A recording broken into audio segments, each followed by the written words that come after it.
Hi, everyone. I am going to read my top favorite story today, which is the true story of the Three Little Pigs. I know a lot of you have read this story, but it is my favorite. I think maybe I have read it 60 times. So this will be my 61st time to read this story. The true story of the Three Little Pigs. Everybody knows the story of the Three Little Pigs. Or at least they think they do. But I'll let you know one little secret. Nobody knows the real story because nobody has ever heard my side of the story. I'm the wolf, Alexander T. Wolf. You can call me Al. I don't know how this whole big bad thing wolf got started, but it is all wrong. Maybe it's because of our diet. Hey, it's not my fault wolves eat cute little animals like bunnies and sheep and pigs. That's just the way we are. If cheeseburgers were cute, folks would probably think that you were big and bad too.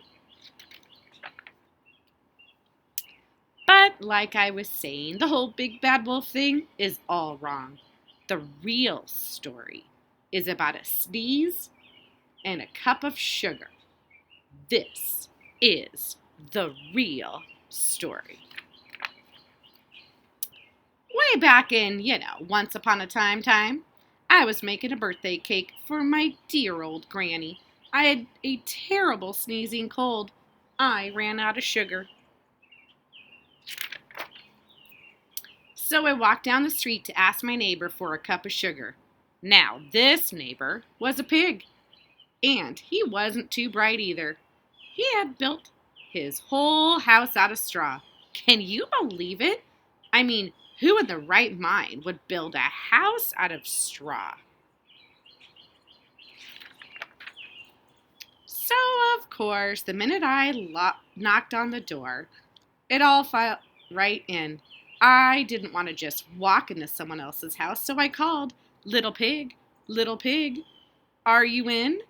No answer. I was just about to go home without the cup of sugar for my dear old granny's birthday cake. That's when my nose started to itch. I felt a sneeze coming on.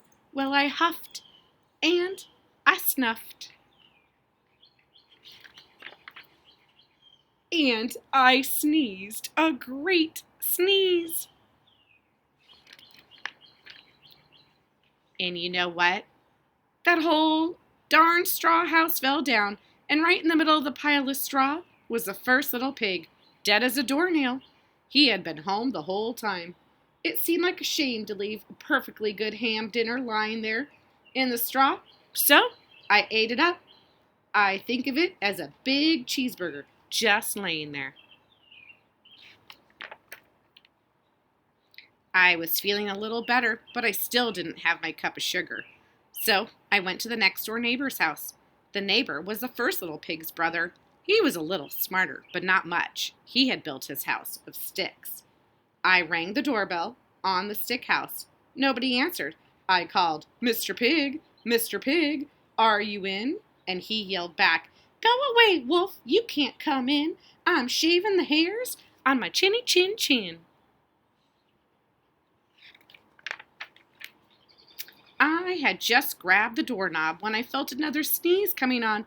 I huffed, and I snuffed, and I tried to cover my mouth, but I sneezed a great sneeze. And you're not going to believe it, but this guy's house fell down just like his big brother's. When the dust cleared, there was the second little pig, dead as a doornail. Wolf's honor. Now, you know food will spoil if you just leave it out in the open. So I did the only thing there was to do. I had dinner. Think of it as a second helping. I was getting awfully full, but my cold was feeling a little bit better. And I still didn't have that cup of sugar for my dear old granny's birthday cake. So I went to the next house, and this guy was the first and second little pig's brother. He must have been the brains of the family. He had built his house out of bricks. I knocked on the brick house. No answer. I called, "Mr. Pig, Mr. Pig, are you in?" And do you know what that rude little porker answered? "Get out of here, wolf! Don't bother me again!" Talk about impolite. He probably had a whole sack full of sugar, and he wouldn't even give me one little cup for my dear old sweet granny's birthday cake. What a pig! I was just about to go home, maybe make a nice birthday card instead of a cake, when I felt my cold coming on. I huffed, and I snuffed, and I sneezed again.